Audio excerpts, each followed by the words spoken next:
Decision making की discussion में make और बाय डिसीजन पे बात शुरू की थी। लिमिटिंग फैक्टर डिसीजन को क्लोज करने के बाद मेक और बाय डिसीजन प्रोडक्ट आउटसोर्सिंग भी हो सकती है, सर्विसेज की आउटसोर्सिंग भी हो सकती है। और मेक और बाय डिसीजन में हम डिसीजन लेने के लिए किन वैल्यूज़ को कंपेयर करते हैं कि अगर हम इन हाउस प्रोडक्शन जो कर रहे हैं उसको बंद करें तो हमें क्या बचत होगी। दो कॉस्ट इसमें शामिल की जाती हैं, वेरिएबल कॉस्ट, एक एट्रीब्यूटेबल या जिसको अवॉइडेबल फिक्स कॉस्ट भी कहा जाता है, और दूसरी इंक्रीमेंटल कॉस्ट ऑफ आउटसोर्सिंग जो हमें पे करनी पड़ेगी। कल के लेक्चर से कोई क्वेश्चन जी, किसी जो कैलकुलेशन जो कल हमने की, कोई डिस्कशन की, उसमें कोई पॉइंट? जी बेटा पूछिए रेलेवेंट कॉस्टिंग से।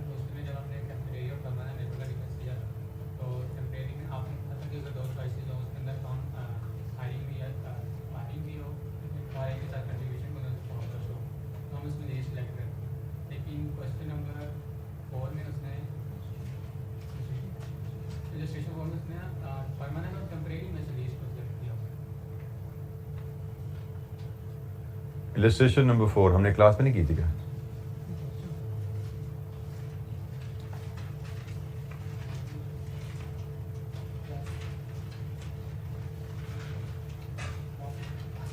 बेटा एक असूल याद रख लो। आपने कहा क्वेश्चन नंबर 4 में उसने शायद टेम्परेरी और परमानेंट दोनों लेबर की ऑप्शन थी, उसमें से जो कम थी उसको लिया।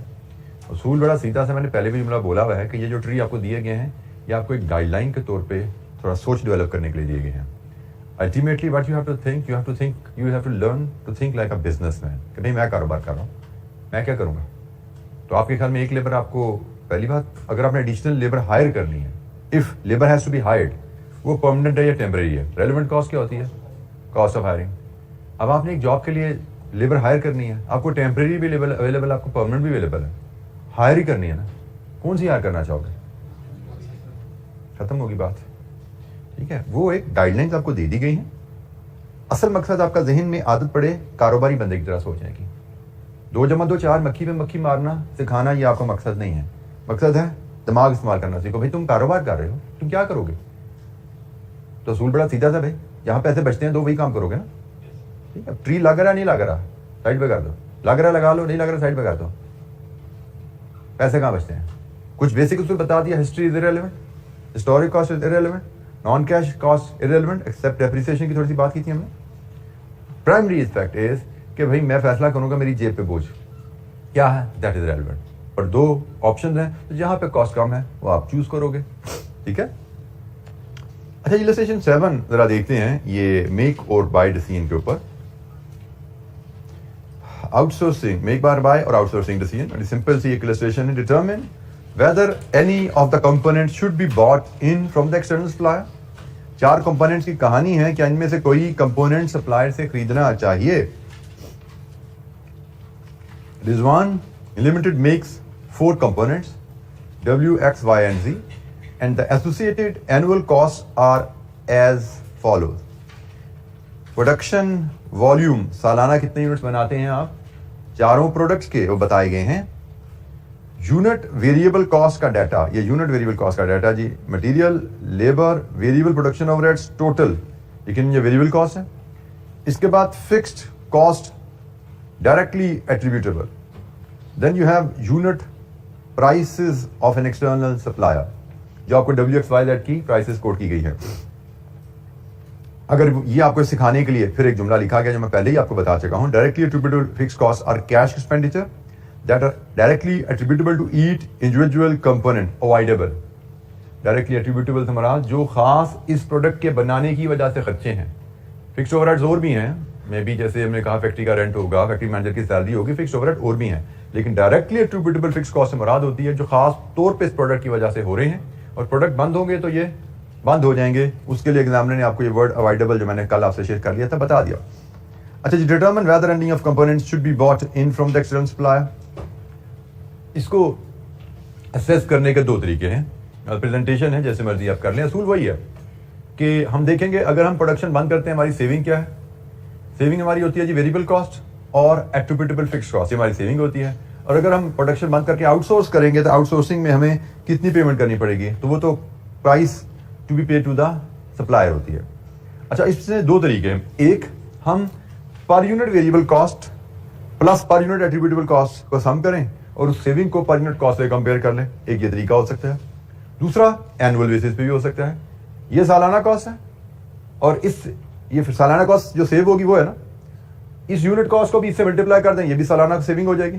तो सालाना वेरिएबल कॉस्ट, सालाना एट्रीब्यूटेबल कॉस्ट को सम करें तो ये सेविंग होगी, और सालाना आपने इतने यूनिट खरीदने हो तो सप्लायर को कितनी पेमेंट करनी होगी, ये सालाना कॉस्ट होगी। तो आप पर यूनिट कॉस्ट ले लो, सालाना कॉस्ट ले लो, दोनों तरह से डिसीजन सेम आएगा, क्योंकि जो नंबर है वो डिसीजन के हैं कि भाई कोई प्रोडक्ट आपको आउटसोर्स करनी है। बेसिक असूल अगर यहां पे हम देखें हमारा जो बनेगा,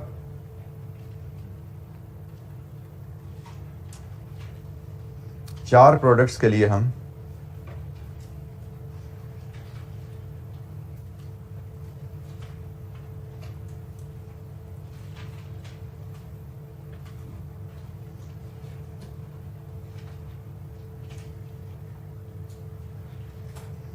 हम कॉस्ट सेविंग लाएंगे पहले, और मैं फिलहाल ये पर यूनिट ले रहा हूं, ठीक है। कॉस्ट सेविंग में वेरिएबल कॉस्ट आती है और कॉस्ट सेविंग में एट्रीब्यूटेबल फिक्स कॉस्ट आती है।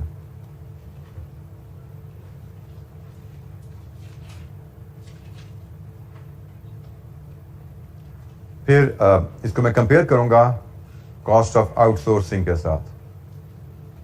देन वी विल सी हमें नेट सेविंग है या कॉस्ट है, और इसके ऊपर हम फैसला करेंगे हमें आउटसोर्सिंग करनी है कि नहीं करनी। जनाब cost of outsourcing per unit, क्योंकि हम डाटा ले रहे हैं, तो एक्स की डब्ल्यू की 24, एक्स की 32, वाई की 40 और जेड की 48। ये जी हमारे पास कॉस्ट ऑफ आउटसोर्सिंग है, कॉस्ट है, इसको नेगेटिव हम आउटफ्लो शो करते हैं। वेरिएबल कॉस्ट सेविंग की बात करें, वेरिएबल कॉस्ट पर यूनिट हमें रेडीली अवेलेबल है 28, 26, 30, 32। फिक्स कॉस्ट हमें पर यूनिट नहीं गिवन, टोटल अवेलेबल है, तो हम आसानी से इस टोटल कॉस्ट को नंबर ऑफ यूनिट सालाना जो बनाने हैं उसे डिवाइड करें तो पर यूनिट कॉस्ट आ जाती है 2 रुपये। देन नेक्स्ट इज 24,000 तकसीम 6,000, 4 रुपये। तीसरी कॉस्ट इज 30,000 बाय 10,000, ये 3 रुपीज। 28,000 बाय 14,002। तो लीजिए जनाब टोटल कॉस्ट सेविंग आप यहां पे देख सकते हैं हमारी क्या बन रही है।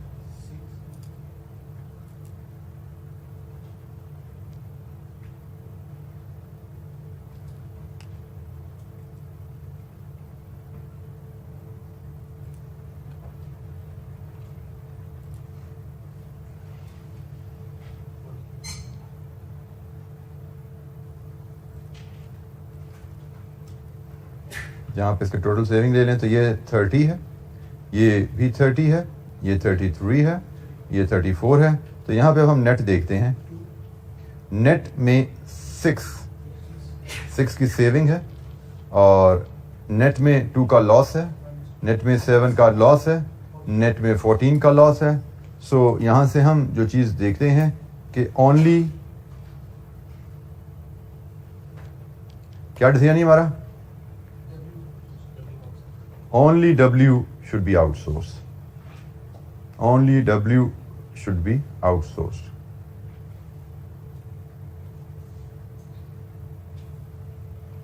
बाकी तमाम प्रोडक्ट्स में आउटसोर्सिंग में हमें नुकसान नजर आ रहा है। बाकी तमाम प्रोडक्ट्स में हमें आउटसोर्सिंग में नुकसान नजर आ रहा है। सिर्फ W वाहिद प्रोडक्ट है जिसमें हमें सेविंग पर यूनिट 30 रुपए की होनी है और बाहर हमें 24 रुपए देने पड़ने, हमें 6 रुपए की सेविंग नेट मिलेगी। जी एनी क्वेश्चन? Outsourcing decision.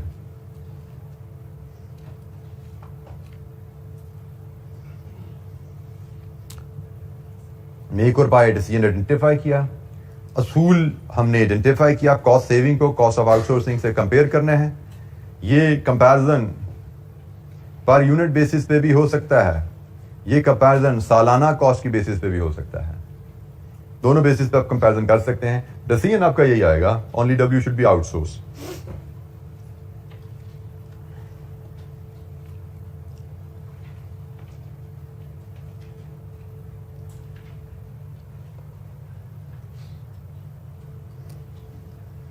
अच्छा, ये एक इलस्ट्रेशन और देखते हैं यहां पे,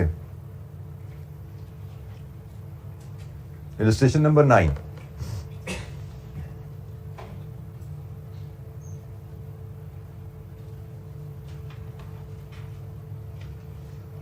इलस्ट्रेशन नंबर 9 सर्विस रिलेटेड है। Strictly on financial grounds determine whether should Sagir limited outsource its press cutting work. क्या सगीर लिमिटेड को अपना प्रेस कटिंग वर्क आउटसोर्स करना चाहिए? पार्ट बी बाद में पढ़ते हैं, फिलहाल पार्ट ए पे फोकस करते हैं। Sagir limited is considering a proposal to use the services of a press cutting agency. At the moment, press cuttings are collected by a junior member of the marketing department, who is also responsible for office administration, including filing, travel booking, a small amount of proofreading, and making tea. The total annual cost of employing this person is 480,000. अच्छा जी, press cutting से मुराद क्या होती है कि अखबार को पढ़ना और उसमें अपने आपके बिजनेस से रिलेटेड कोई एड्स हो, कोई न्यूज हो, उनको काटना। This is what we call press cutting. ठीक है, तो अभी उसने कहा ये काम आपका एक जूनियर क्लर्क कर रहा है, जो इसके अलावा और भी कई काम करता है, उसको हम 4,80,000 तनख्वाह दे रहे हैं। There is concern that the ability of this person to produce a comprehensive file of cuttings is limited by the time available. क्योंकि बाकी काम भी करता है, तो इसलिए प्रेस कटिंग के लिए उसका टाइम थोड़ा सा कम पड़ रहा है, हमारी जरूरत पूरी नहीं हो रही। He has calculated that he needs to spend about 2 hours of his 7.5-hour day simply reading the national and trade press, but usually only has about 5 hours a week for this job. 2 hours daily चाहिए इसको, और उसको 5 hours a week मिलते हैं इस काम के लिए, इसलिए वो कहता है जी मुझे काम पूरा नहीं होता। Press subscription currently costs ₹25,000 per annum and are paid annually.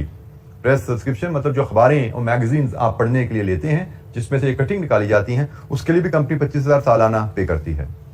सो एक कॉस्ट का जिक्र यह आ गया, उस बंदे को जो काम कर रहा है तनख्वाह कितनी जा रही है, और एक ये आ गया अखबारें मैगजीन जो खरीद रहे हैं उसका खर्चा कितना है।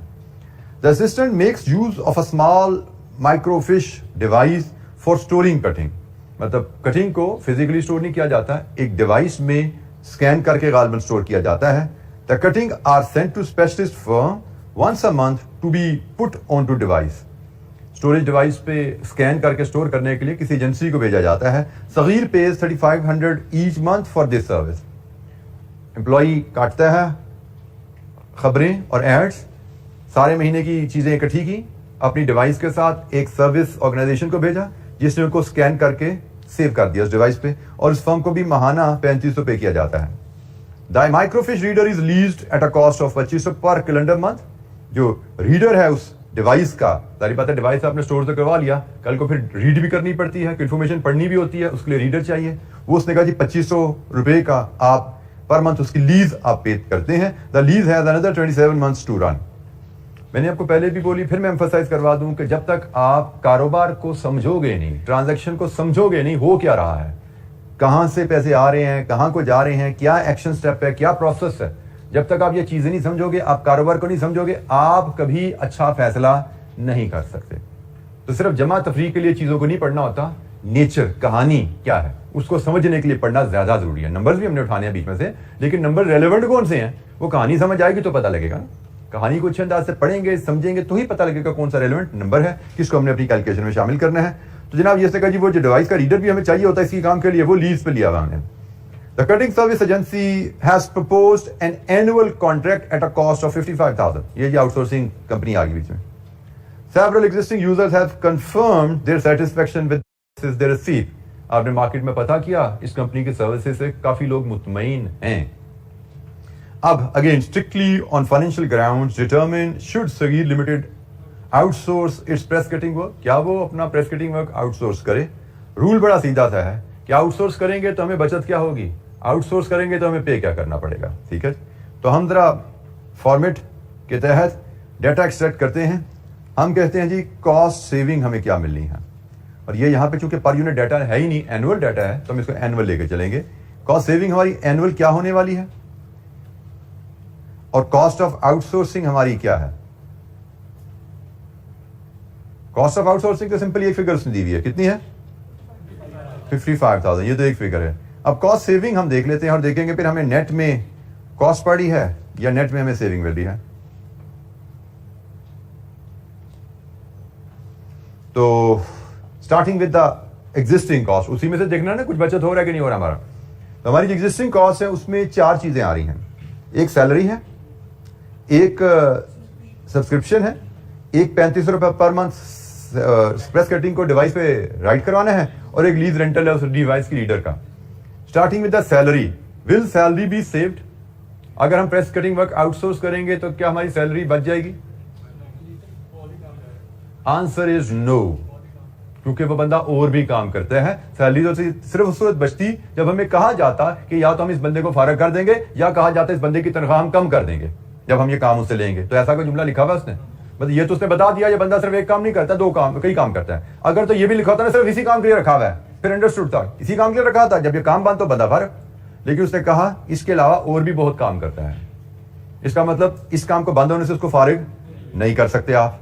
और कहीं ऐसी इंडिकेशन नहीं है कि ये काम लेने के बाद आप उसकी तनख्वाह कम कर सकते हैं। कहीं ऐसे एग्रीमेंट का कोई जिक्र नहीं है कि ये काम लेंगे तो हम उससे तनख्वाह कम करने की अंडरस्टैंडिंग हमारी होगी है। इसका मतलब ये काम लेने से हमें सैलरी में कोई कॉस्ट सेव नहीं होनी। तो सैलरी तो गई, कोई सेविंग नहीं है। इसके बाद आगे आइए, क्या हमें जब हम काम आउटसोर्स कर देंगे क्या हमें फिर न्यूज़पेपर और मैगजीन्स की सालाना फीस देने की जरूरत है? आंसर इज नो, क्योंकि हमने एक एजेंसी को काम दे दिया, उन्हीं की जिम्मेदारी है। अखबार मैगजीन जो हैं उनके पास आते होंगे, वहीं से पढ़ेंगे, वहीं से कटिंग करेंगे। सो हमारी सेविंग हो जाएगी सब्सक्रिप्शन की। हमें ये 25,000 पर मंथ नहीं पे करने। हम सब कुछ एनुअली ले रहे हैं बेटा, हम सारा डाटा ये भी एनुअल लिया है, ऊपर भी हम हर चीज एनुअल ही लेने जा रहे हैं। मैंने आपको बताया दोनों ऑप्शन होती हैं। आप एनुअल बेसिस पे कॉस्ट और सेविंग को कंपेयर कर सकते हो, आप पर यूनिट बेसिस पे भी कर सकते हो। पीछे प्रोडक्शन का डाटा था, पर यूनिट डाटा बनाया जा सकता था। ये प्रोडक्शन नहीं है, ये सर्विस का डाटा है, यहाँ पे पर यूनिट नहीं बनता, यहाँ पे एनुअल ही डाटा बनाया जा सकता है। दोनों ऑप्शन अवेलेबल होती हैं, तो हम सवाल के हिसाब से देख लिया करेंगे क्या वर्केबल है। अच्छा जी, 25,000 से आगे निकलिए। जब आपने काम आउटसोर्स कर दिया तो क्या आपको 3500 रुपए पर मंथ आगे देना पड़ेगा? The answer is no. हमें ये जो सर्विस चार्जेस हैं वो भी सेव हो जाएंगे। 3500 पर मंथ इंटू 12, 42,000 ये भी सेव हो जाएंगे। आगे चलिए, लीज एक और कॉस्ट है 25 रुपए, क्या हमारी लीज भी बच जाएगी? Answer is no. लीज तो हमने ली हुई, उसके 27 महीने भी रहते हैं, वो तो हमें पे करनी पड़ने का एग्रीमेंट है। 27 महीने रहते हैं तो उसके तो 27 महीने हमें पेमेंट करनी पड़ेगी, दैट इज एन एग्रीमेंट, तो that will not be saved. तो ये जनाब कॉस्ट और सेविंग का टोटल है। सेविंग आपकी टोटल बन है 67,000, कॉस्ट है 55,000। इसका मतलब नेट हमें 12,000 की सेविंग है। हमें आउटसोर्स कर देना चाहिए, वर्क शुड बी आउटसोर्स्ड। हमारा डिसीजन है वर्क शुड बी आउटसोर्स्ड, क्योंकि नेट में हमें सेविंग आ रही है। आउटसोर्सिंग में 12,000 सालाना हमें फायदा है। आउटसोर्सिंग की वजह से 12,000 सालाना हमारा मुनाफा बढ़ जाएगा।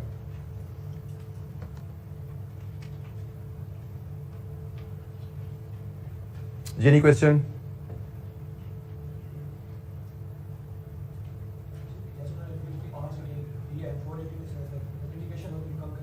जी बेटा,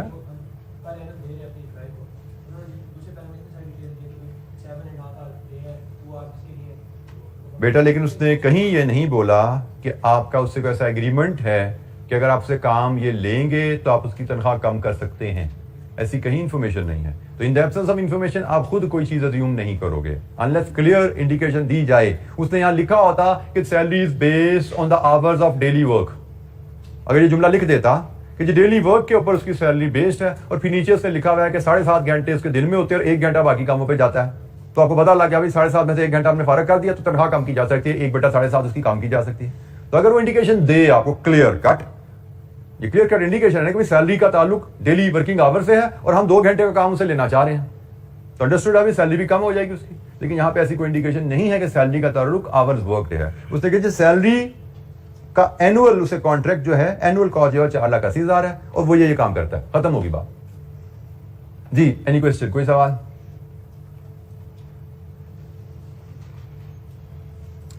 अच्छा जी, मेक और बाय में डिस्कशन फिलहाल इतनी ही, छोटा सा एक टॉपिक है, इस पे आगे चल के पास पेपर में शायद ही हमें कोई क्वेश्चन मिले, क्योंकि बहुत छोटी सी कैलकुलेशन होती है। एग्जाम में क्वेश्चन रेगुलरली टेस्ट नहीं होता, इसलिए अगर मैं फिर कह रहा हूँ कि आपने इसको रिवीजन से ना पकड़ा तो ये असूल एग्जाम तक जाते जाते आप भूल चुके होंगे कि किन वैल्यूज को हमने सेविंग में लेना है, किन वैल्यूज को कॉस्ट में लेना है। भूलते इसलिए हैं कि आगे इसी से मिलते जुलते सिनेरियोज आने हैं और उनमें कुछ और चीजें डिस्कस होनी है और आपने मिक्सअप कर जाना है चीजों को। तो अगला सिनेरियो जी हमारा जो हम डिस्कस करने जा रहे हैं, that is limiting factor with make और buy. Sorry, B part, I forgot, इसका बी पार्ट भी है जी हमारे पास। बी पार्ट है हमारे पास, discuss other factors which Sagir limited should consider before finalising the decision. अच्छा, हमने ना यहाँ पे अदर फैक्टर से मुराद किया है, हमने यहाँ पे सिर्फ फाइनेंशियल फैक्टर कंसिडर करके फैसला किया कि अभी फाइनेंशियल फैक्टर है कि 12,000 की सेविंग है। आउटसोर्सिंग का फैसला करते हुए सिर्फ फाइनेंशियल फैक्टर रेलेवेंट नहीं होते, नॉन फाइनेंशियल फैक्टर भी, बल्कि कोई फाइनेंशियल इसके अलावा और भी कोई फैक्टर होते हैं जिनको कंसिडर करना है, इंक्लूडिंग नॉन फाइनेंशियल फैक्टर। इस सेविंग के अलावा there are other factors which should be considered including non financial factor before you finalize your decision. जैसे सबसे पहला फैक्टर यहां पे आ सकता है क्वालिटी ऑफ द वर्क। आप एक इन हाउस काम करवा रहे हैं, अपनी सुपरविजन में अपनी जिम्मेदारी से ट्रेन बंदे से काम करवा रहे हैं, you have control over the quality. जब आप कोई भी काम आउटसोर्स कर देते हैं, वो ये काम है या कोई भी काम है, आइए कैब की हम कल डिस्कशन करते हैं, आउटसोर्स कर देते हैं, तो क्वालिटी को कंट्रोल करना बाज का आपके इख्तियार में नहीं रहता। तो यू हैव टू इंश्योर कि आप जिस पार्टी को आउटसोर्स कर रहे हैं वो क्वालिटी, उनका क्वालिटी सिस्टम अच्छा है, वो आपके रिक्वायर्ड मेयार की प्रोडक्ट बना सकते हैं। तो क्वालिटी की कंसिस्टेंसी। अदर फैक्टर्स आउटसोर्स करते हुए टाइमलीनेस ऑफ सर्विस या टाइमलीनेस ऑफ सप्लाईज, प्रोडक्ट की बात कर रहे हैं या सर्विस की बात करें, क्या आपका जो सप्लायर है वो टाइम पे आपको सर्विस या प्रोडक्ट दे पाएगा। कहीं ऐसा तो नहीं कि आपने ये बॉल पेन बनाने के लिए कैब का उसका ऑर्डर दे दिया, पीछे से पुश बटन का ऑर्डर दे दिया और वो टाइम पे सप्लाई ना दे, आपके कस्टमर का ऑर्डर डिले होना शुरू हो जाए। तो टाइमलीनेस ऑफ सर्विस वो बड़ी जरूरी है। क्या आप उस पर ट्रस्ट कर सकते हैं, ऐसा एग्रीमेंट उससे कर सकते हैं जिसपे टाइम पे सप्लाई ना देने की सूरत में जुर्माने डाले जाए, ताकि उस पर प्रेशर हो कि टाइम पे मैंने सप्लाई देनी। फिर इसमें एक और पॉइंट आ सकता है, फ्यूचर कॉस्ट इंक्रीज। भाई अभी तो पार्टी ने आपको ट्रैक करने के लिए अच्छा रेट देके ट्रांसफर कर लिया अपनी तरफ, जब आपके पास ने ट्रांसफर कर लिया, आपने बंदे को कोई और काम दे दिए, आपने अपनी जो सर्विस इंडस्ट्री वो भी सर्विस कंपनी से भी एग्रीमेंट खत्म कर दिया, मशीन भी थोड़े से बाद आपने बेच दी जो लीज पे ली हुई थी। अब वो कहे मेरी सर्विस चार्जेस 55-75 होंगे। जब उसने देखा कि आपकी सारी चीजें निकल गई हैं, सिस्टम आपने छोड़ दिया टोटल इसके ऊपर, तो एक्सप्लॉयटेशन आ जाती है। इसको भी देखने की जरूरत है। क्या हम लॉन्ग टर्म प्राइस एग्रीमेंट कर सकते हैं, क्या supplier long term price commitment हमें दे रहा है। ऐसा तो नहीं फिलहाल प्राइस दे रहा है 6 महीने की और 6 महीने बाद कितना इजाफा होगा उस पर बात नहीं भी करना चाह रहा। नहीं जी, वो बाद में देखेंगे, फिलहाल एग्रीमेंट करें आप, तो बाद में हो सकता है सीधा 50% का इजाफा डाल दे वो, तो हम कहां खड़े होंगे। हम तो फिर उसको रिग्रेट ही कर रहे होंगे, इससे अच्छा था अपना काम चलाते रहते हैं कि उसने तो इतनी कीमत बढ़ा दी। सो ये जी है। फिर प्रोडक्शन में जब जाते हैं तो उसमें कैपेसिटी ऑफ द सप्लायर भी जरूरी होती है। ये सप्लायर की कैपेसिटी कितनी यूनिट सप्लाई करने की है। अगर आपकी बिजनेस आपकी ग्रोइंग डिमांड है, तो अभी तो आपको सालाना 10,000 पेन बना के बेच रहे हैं, तो सालाना 10,000 सप्लायर ने कहा जी मसला ही कोई नहीं, 10,000 दे दूंगा मैं आपको, टाइम पे दूंगा। लेकिन आप अपनी सेल्स को पुश कर रहे हैं, आपकी एक नई मार्केट खुल गई, इससे अफगानिस्तान से ऑर्डर आने शुरू हो गया आपको, आपकी कैपेसिटी 10 की जगह 20 पे भी जा सकती है, आपकी मशीनरी लगी हुई है, लेकिन क्या सप्लायर का 20,000 कैप सालाना आपको दे सकता है। ये भी असेस करने की जरूरत है कि फ्यूचर ग्रोथ जब आएगी हमारे बिजनेस में, हम आउटसोर्स कर दें, अपना प्लांट बंद करके उसको काम दे दें, पर एक बार जब आउटसोर्स कर देते हो तो अपना काम दोबारा शुरू करना बहुत मुश्किल हो जाता है, उसमें बहुत ज्यादा खर्चे आ जाते हैं। कि एक लगा बंदा एक प्लांट चल रहा था, टीम ट्रेंड थी, हमारी सेटिंग हुई भी थी सारी, और हमें 2 पैसे बाहर कम मिले, हमने कहा जी बंद करो, बाहर से काम करवा लो। और बाहर कितने इशू आने के चांसेस हैं, क्वालिटी का, टाइमलीनेस का, कैपेसिटी का, फ्यूचर प्राइस इंक्रीज का। तो कहने का मकसद ये है कि हर चीज ठीक है, profit maximization is our objective जब बिजनेस लेते हैं, लेकिन सिर्फ प्रॉफिट की माइनस फिगर को देख के हमने जंप नहीं मार देनी होती, हमें अदर फैक्टर्स भी देखने हैं, क्योंकि बिजनेसमैन फाइनेंशियल के अलावा नॉन फाइनेंशियल फैक्टर्स को भी देखता है। तो ये जनाब कुछ फैक्टर्स हैं, इनको इसका आंसर पढ़ भी लीजिएगा, वहां पे शायद थोड़े बेहतर अंदाज में लिखे हूं, मैंने सरसी से आपको बता दिए, उनको रीड थ्रू कर लीजिएगा। अच्छा जी, हम मूव करते हैं नेक्स्ट सिनेरियो की तरफ, लिमिटिंग फैक्टर विद मेक और बाय। यहां पे इशू क्या है कि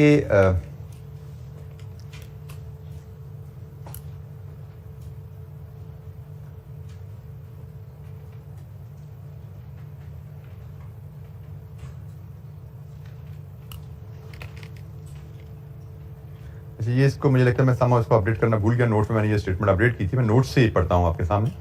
इसको यहां से लीजिए जी, स्लाइड को इसको फिलहाल इग्नोर कीजिए। लिमिटिंग फैक्टर विद मेक और बाय। सिचुएशन क्या है कि हमारे पास वही लिमिटिंग फैक्टर वाली सिचुएशन पर लेके आते हैं, मल्टीपल प्रोडक्ट बनाते हैं जिनकी डिमांड हमारे पास प्रोडक्ट की काफी ज्यादा है, लेकिन किसी एक रिसोर्स के लिमिटिंग फैक्टर होने की वजह से हम डिमांड पूरी नहीं कर पा रहे सप्लायर की। बट पहले क्या था, डिमांड पूरी नहीं कर पा रहे तो जो बना सकते हो बनाओ, बाकी अल्लाह खैर सलाह, कहानी खत्म होगी। लेकिन अब बात यहां पे आगे चलती है, डिमांड पूरी नहीं कर पा रहे किसी लिमिटिंग फैक्टर की वजह से, लेकिन आउटसोर्सिंग की ऑप्शन भी एग्जिस्ट करती है। ABCD 4 प्रोडक्ट बनाते हैं, डिमांड काफी ज्यादा है, इंटरनल रिसोर्सेज एक लिमिटिंग फैक्टर की वजह से मैं इजाजत नहीं दे रहे डिमांड पूरी करें, लेकिन इन चारों प्रोडक्ट में आउटसोर्सिंग ऑप्शन भी अवेलेबल है। अब यहां पे क्वेश्चन बन जाता है थोड़ा डिफरेंट। पहले था भाई लिमिटिंग फैक्टर है, 4 प्रोडक्ट्स हैं, किस प्रोडक्ट के कितने यूनिट्स बनाएं, यहां पे खत्म होगी रिक्वायरमेंट, ऐसा ही है ना। ऑप्टिमल प्रोडक्शन प्लान, किस प्रोडक्ट के कितने यूनिट बनाएं ताकि प्रॉफिट ज्यादा से ज्यादा कमाएं, सवाल खत्म। अब यहां पे भाई किस प्रोडक्ट के कितने यूनिट्स बनाएं और कौन सी प्रोडक्ट आउटसोर्स करें, क्योंकि आउटसोर्सिंग की ऑप्शन भी तो है ना। तो आप डिमांड तो पूरी कर पाओगे आप with the help of outsourcing, आप डिमांड पूरी कर दोगे आप, लेकिन क्वेश्चन ये आ जाता है कि अब आप बनाने किस प्रोडक्ट के यूनिट्स हैं और आउटसोर्स किस प्रोडक्ट के यूनिट्स करने हैं। अब आप फुल कंप्लीट डिमांड पूरी करने जा रहे हो, लेकिन अब आपका प्रोडक्शन एंड आउटसोर्सिंग प्लान बनेगा। लिमिटिंग फैक्टर है जिसकी वजह से सारी डिमांड प्रोडक्शन से पूरी नहीं हो सकती, कुछ ना कुछ प्रोडक्ट्स आउटसोर्स करनी पड़ेंगी। तो हम यहां पे सीखते हैं किस प्रोडक्ट के कितने यूनिट्स बनाना हमारे लिए फायदेमंद है और जो बाकी बचे उनको आउटसोर्स करना चाहिए। तो ये डिसीजन कैसे लिया जाता है, इसकी अप्रोच एंटायरली डिफरेंट है उस अप्रोच से जो हमने लिमिटिंग फैक्टर में सीखी, जो हमने मेक और बाय में सीखी। हालांकि इसमें लिमिटिंग फैक्टर और मेक और बाय दोनों आ रहे हैं, लेकिन इसकी अप्रोच एंटायरली डिफरेंट है। अच्छा, इसके भी स्ट्रक्चर्ड स्टेप्स हैं जी। Step number 1, calculate cost of each product service, calculate for each cost each product और service the following. Step number 1, हमारे पास मल्टीपल प्रोडक्ट हैं या मल्टीपल सर्विसेज हम देते हैं, हर प्रोडक्ट हर सर्विस के लिए कैलकुलेट कीजिए extra cost of outsourcing 1 unit. और ये एक्स्ट्रा कॉस्ट कैसे निकालेंगे, cost of buying externally minus variable cost of in house production. एक यूनिट बाहर से खरीदने में हमें एक्स्ट्रा कितना देना पड़ता है, ABCD हर प्रोडक्ट के लिए कैलकुलेट करो। Extra cost of buying 1 unit externally, extra cost of outsourcing 1 unit, cost of buying externally minus variable cost of in house. अब यहां पे ख्याल रखना है, यहां पे एट्रीब्यूटेबल फिक्स कॉस्ट नहीं है, सिर्फ वेरिएबल कॉस्ट। ये मैं करता, अगर आपने रिवाइज नहीं किया हुआ तो मिक्सअप कर जाओगे। मेक और बाय में variable cost plus attributable fix cost थी, उसको हमने एक्सटर्नल कॉस्ट ऑफ आउटसोर्सिंग से कंपेयर किया था। लेकिन मेक और buy limiting factor with make और बाय में ऐसा नहीं है, सिर्फ cost of buying externally minus variable cost of in house production. यहां से देखते हैं कि हमें बाहर एक्स्ट्रा कितने पैसे देने पड़े हैं। Generally outsourcing will always be expensive, outsourcing in this case will always be expensive, क्योंकि वेरिएबल कॉस्ट क्या होती है कि जी इसमें मटेरियल कितना लगा, इसमें लेबर कितनी लगी, तो भाई मटेरियल लेबर जितना मेरा लग रहा है, सप्लायर का भी तो उतना ही लग रहा है ना, लेकिन सप्लायर ने बीच में मार्जिन भी तो लेना है। तो मेरा मटेरियल लेबर है, सप्लायर का मटेरियल लेबर प्लस मार्जिन है, तो बाइंग एक्सटर्नली हमेशा महंगी ही होगी, ये एक्स्ट्रा कॉस्ट ही निकलेगी यहां से। स्टेप नंबर 2, अमाउंट या quantity of scarce resource required for the producing 1 unit in house. ये वही बात है जो हमने लिमिटिंग फैक्टर में सीखा था, स्केर्स रिसोर्स की क्वांटिटी पर यूनिट कितनी चाहिए। Step number 3, extra cost for getting scarce resource free, value in 1 divide with value in 2। ये एक्स्ट्रा कॉस्ट आपने यहां निकाली, इसको क्वांटिटी से डिवाइड कर दीजिए तो आपको मिल जाती है extra cost for getting 1 unit of scarce resource free. अच्छा, यहां पे इसको फ्री का जुमला हम क्यों कहते हैं, लेट्स अज्यूम आपकी cost of buying 1 unit externally है एक प्रोडक्ट की 10 रुपए, इन हाउस वो बन रही है 6 रुपए की, इसका मतलब 4 रुपए पर यूनिट आप एक्स्ट्रा पे कर रहे हो, 4 रुपए पर यूनिट आप एक्स्ट्रा पे कर रहे हो। और इस प्रोडक्ट को बनाने में इन हाउस आपके अज्यूमिंग लेबर आवर्स आपके लिमिटिंग फैक्टर हैं, 2 लेबर आवर लगते हैं, 4 रुपए आप पे करते हो 1 यूनिट बाहर से बनवाने का। अब 1 यूनिट बाहर से जब बनाते हो इस प्रोडक्ट का, तो नतीजतन आपके पास अपनी फैक्ट्री में 2 घंटे स्पेयर हो जाते हैं। 1 यूनिट आउटसोर्स करोगे अगर तो 2 घंटे फैक्ट्री में स्पेयर हो गए, उस 2 घंटे में कोई और प्रोडक्ट बनाई जा सकती है, उस 2 घंटे में हम कोई और प्रोडक्ट बना सकते हैं। तो हम कह रहे हैं आउटसोर्सिंग में 4 रुपए पर यूनिट पे किया, 4 यूनिट पे करके हम 2 घंटे अपने फ्री कर लेते हैं फैक्ट्री में। 1 घंटा फ्री करना हमें कितने का पड़ता है, 4/2 ₹2 पर लेबर आवर। ये एक तरह का आपने क्या किया कि मैंने बाहर पैसे दिए हैं, बाहर पैसे देके अपनी फैक्ट्री में लेबर आवर को फ्री कर लिया है ताकि मैं इस पे कोई मजीद काम कर सकूं। इसके बाद आप रैंकिंग कर सकते हो आउटसोर्सिंग प्रेफरेंस की। आउटसोर्सिंग प्रेफरेंस में least value is rank first. जहां पे फॉर एग्जांपल एक प्रोडक्ट पे आप 2 रुपए पर आवर पे कर रहे हो, दूसरी प्रोडक्ट के आप से 3 रुपए पर आवर पे कर रहे हो। 1 घंटा लेबर आवर फ्री कराने का 2 रुपए बाहर देने पड़ रहे हैं, और 1 घंटा फ्री कराने के किसी और प्रोडक्ट पे 3 रुपए पे करने पड़ रहे हैं। तो भाई लेबर आवर फ्री करा रहे हो ना आप, कहां पे सस्ता पड़ रहा है? रैंकिंग आउटसोर्सिंग करनी है तो पहली प्रेफरेंस ये है, आउटसोर्सिंग करनी है तो पहली प्रेफरेंस ये है, क्योंकि इस प्रोडक्ट में आउटसोर्स करने में हमें खर्चा कम पड़ रहा है, इस प्रोडक्ट में आउटसोर्स करने में खर्चा में ज्यादा पड़ रहा है पर आवर। यहां पे आउटसोर्सिंग में हमें 2 रुपए पर लेबर आवर देने पड़ रहे हैं। इसको इस तरह देख लो कि 2 घंटे में प्रोडक्ट बनती है और हमने 2 घंटे का काम बाहर दे के 4 रुपए एक्स्ट्रा पे किए हैं, 2 रुपए पर आवर पे किए हैं। दूसरी प्रोडक्ट में शायद ये, मैं चले वैल्यूज भी साथ ले आता हूं, दूसरी प्रोडक्ट में ये शायद 6 रुपए है, ये 2 रुपए ही हैं, तो उस पे वहां पे हम पे कर रहे हैं एक्स्ट्रा 3 रुपए पर आवर। मेरे पास लेबर आवर की कमी थी, मैंने कहा बाहर से काम करवा लेता हूं। 2 घंटे का काम बाहर से करवाया, यहां 4 रुपए पे करने पड़े, 2 रुपए पर लेबर आवर एक्स्ट्रा दिए। यहां पे भी 2 घंटे का बाहर से काम करवाया, 6 रुपए देने पड़े, मुझे बाहर से काम करवाने पे 3 रुपए पर लेबर आवर एक्स्ट्रा देने पड़े। तो बाहर से काम करवाना, लेबर आवर का मसला ना, वो मेरे पास शॉर्ट सप्लाई में है, मैं लेबर आवर ही एक्स्ट्रा वहां से हायर कर रहा हूं ना, बाहर से काम ट्रांसफर करके कर क्या रहा हूं मैं, कि मेरे पास लेबर आवर खत्म हो रहे हैं तो बाहर की लेबर एंगेज कर लो, किसी थर्ड पार्टी से, सप्लायर से ले लो, उसकी लेबर इस्तेमाल कर लो। तो जहां पे सप्लायर की लेबर मुझे सस्ती पड़ी है, वो ऑप्शन आउटसोर्सिंग मेरे लिए बेहतर है।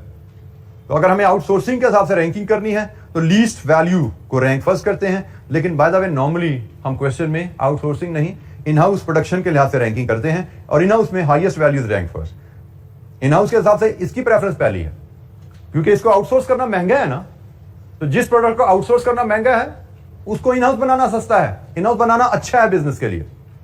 इसको आउटसोर्स करना सस्ता है, इसको आउटसोर्स करना महंगा है। तो जिसको आउटसोर्स करना सस्ता है वो हमारी आउटसोर्सिंग में पहली प्रेफरेंस है, जिसको आउटसोर्स करना महंगा है वो हमारी इन हाउस प्रोडक्शन की पहली प्रेफरेंस है कि भाई इसको आउटसोर्स करना महंगा है तो इन हाउस बना लो, इसको आउटसोर्स करना सस्ता है इसको बाहर भेज दो।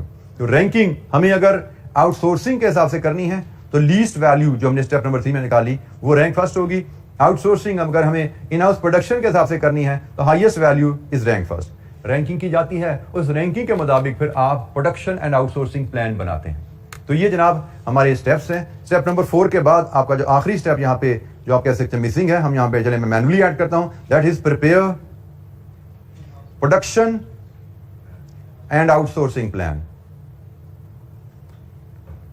Using the above ranking. Above ranking के हिसाब से प्रोडक्शन एंड आउटसोर्सिंग प्लान बनाइए।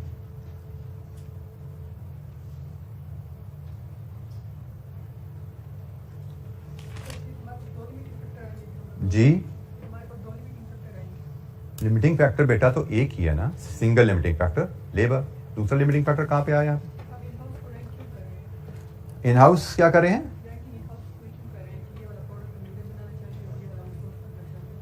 अभी हम एग्जांपल करते हैं, आप समझिए आपके पास रैंकिंग सिर्फ एक ही है, चलिए इस रैंकिंग को छोड़ दें, फिलहाल इस रैंकिंग को छोड़िए। आपने कहा यहाँ पर एक ही रैंकिंग है, for the timing ignore this line, ठीक है। हमने कहा जी आप step number 1 extra cost per unit for each product calculate करें। Step number 2 scarce resource, limiting resource की quantity for 1 unit of each product निकालिए। इसका कल क्या था? लेबर आवर्स हैं, मशीन आवर्स हैं या मटेरियल कॉस्ट है। Step number 3 value number step number 1 से वैल्यू नंबर स्टेप नंबर 2 से डिवाइड कीजिए। एक्स्ट्रा कॉस्ट ऑफ गेटिंग आपको एक आया, एक्स्ट्रा कॉस्ट पर आवर आ गया और यहां से उसके मुताबिक रैंकिंग कर लीजिए, ठीक है जी। इस रैंकिंग को लेके हम फिर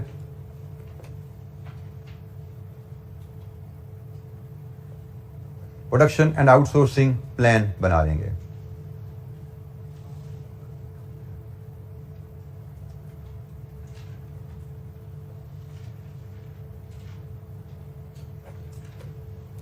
अच्छा, एक छोटी सी एग्जांपल हम देखते हैं, इलस्ट्रेशन 10, और फिर हम देखते हैं कि हम ये वर्किंग कैसे, ये स्टेप कैसे परफॉर्म करते हैं। ये स्टेप आपके नोट्स में लिखा हुआ है, 5वां स्टेप में से स्लाइड में मिस हुआ था, prepare in house production and outsourcing plan. तो हम इलस्ट्रेशन 10 पढ़ते हैं और उस पर ये स्टेप्स अप्लाई करते हैं और देखते हैं कि ये कैसे वर्क करती है चीज। Illustration number 10।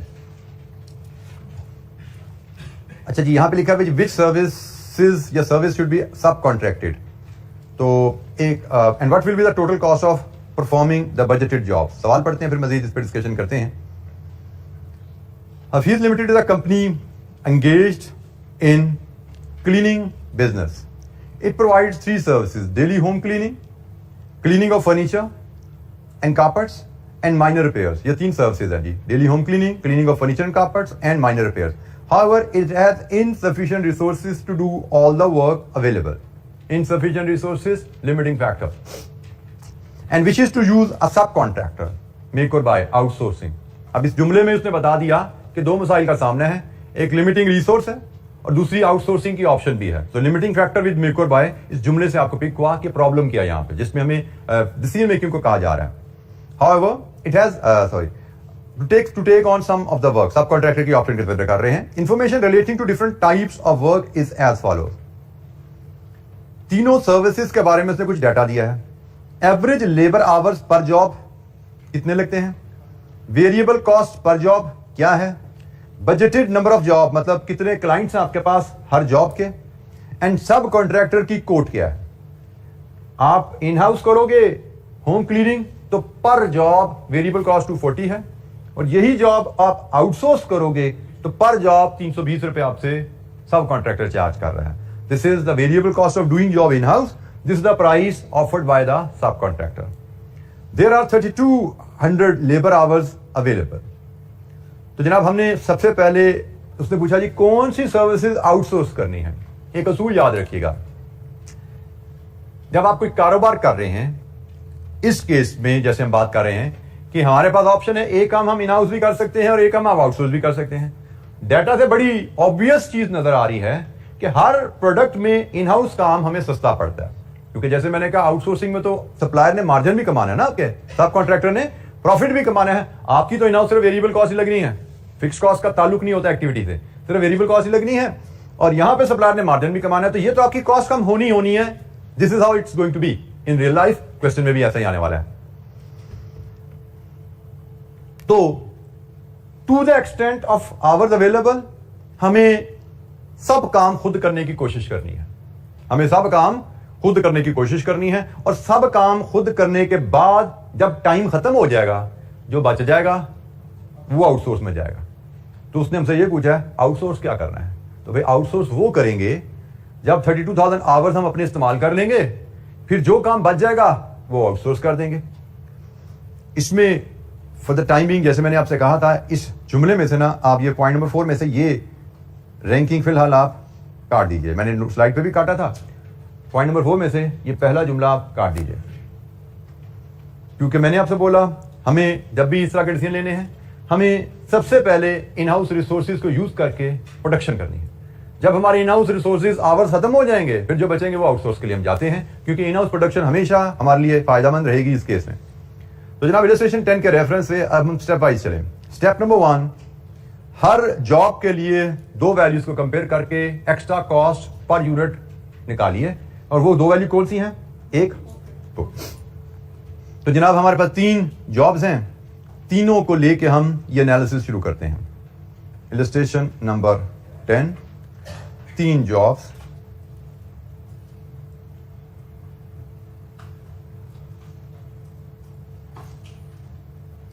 एक डेली होम क्लीनिंग है, मैं एब्रीवेट कर रहा हूं, एक cleaning of furniture and carpet है, और एक माइनर रिपेयर्स है. ये 3 जॉब्स हैं जी हमारे पास, और इसमें हमने कंपेयर करना है. स्टेप नंबर 1 में कॉस्ट ऑफ आउटसोर्सिंग को लेस करेंगे इसमें से variable cost of in house, और यहां से हमें मिलेगा extra cost per unit in outsourcing. Outsourcing में हमें एक्स्ट्रा कॉस्ट पर यूनिट क्या देनी पड़ी है.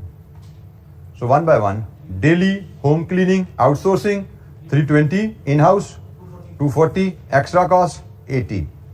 दूसरी service cleaning furniture and carpet 600, 432, 168, minor repairs 400, 224, 176. Step number 1, her product की कॉस्ट ऑफ आउटसोर्सिंग में से in house variable cost less कीजिए, एक्स्ट्रा कॉस्ट पर यूनिट निकालिए. नेक्स्ट स्टेप आप लेके आइए, इस केस में लिमिटिंग फैक्टर लेबर आवर्स हैं. लेबर आवर्स पर यूनिट ऑफ सर्विस क्या है, 8, 12, 6. स्टेप नंबर 3, एक्स्ट्रा कॉस्ट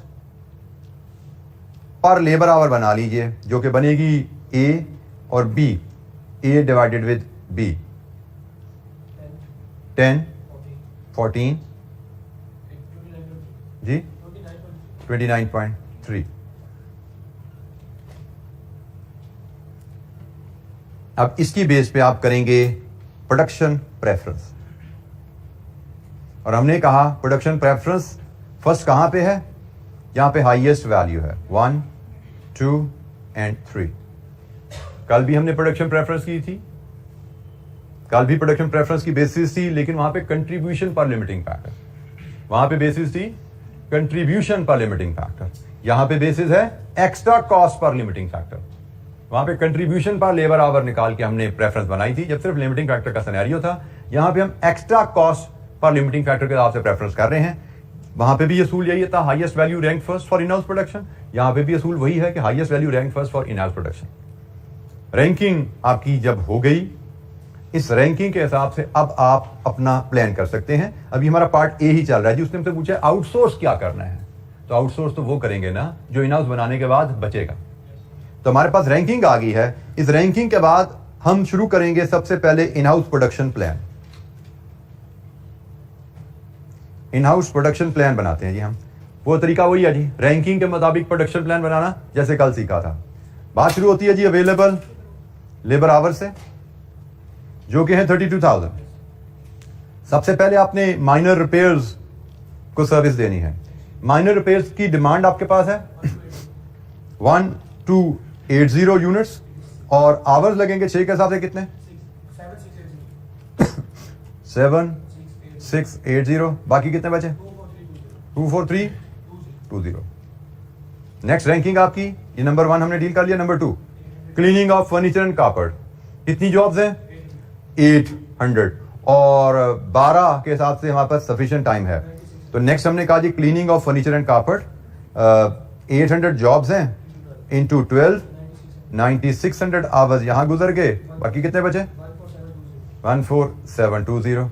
अब आखिरी जॉब आज की रैंकिंग नंबर 3 की, daily home cleaning 3000 jobs into 8, 24,000 hours हमारे पास नहीं है।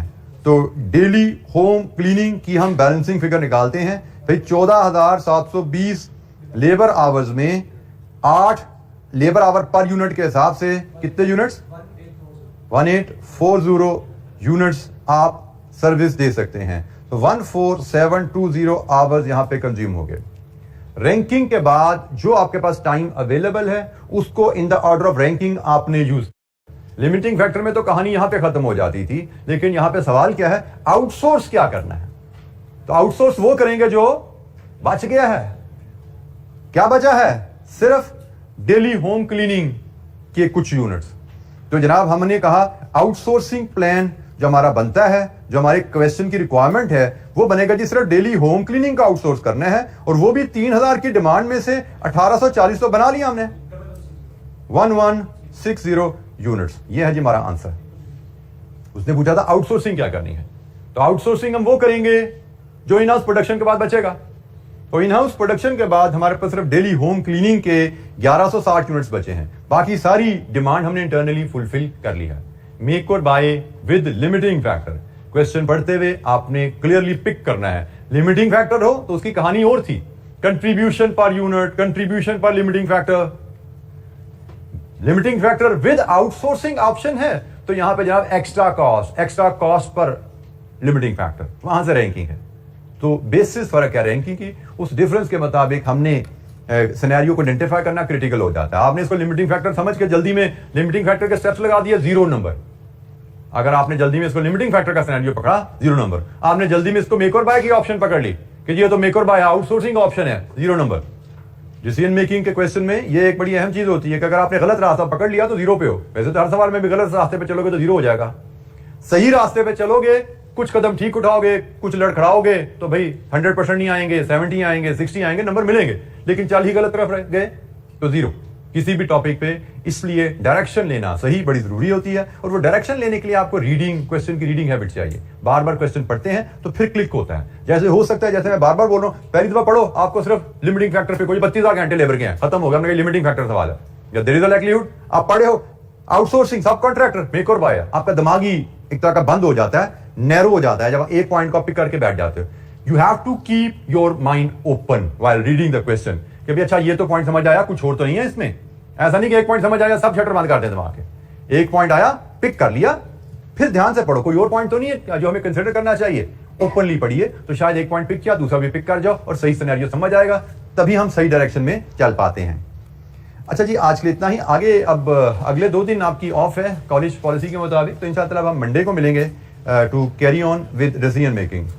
Thank you very much. अस्सलाम वालेकुम।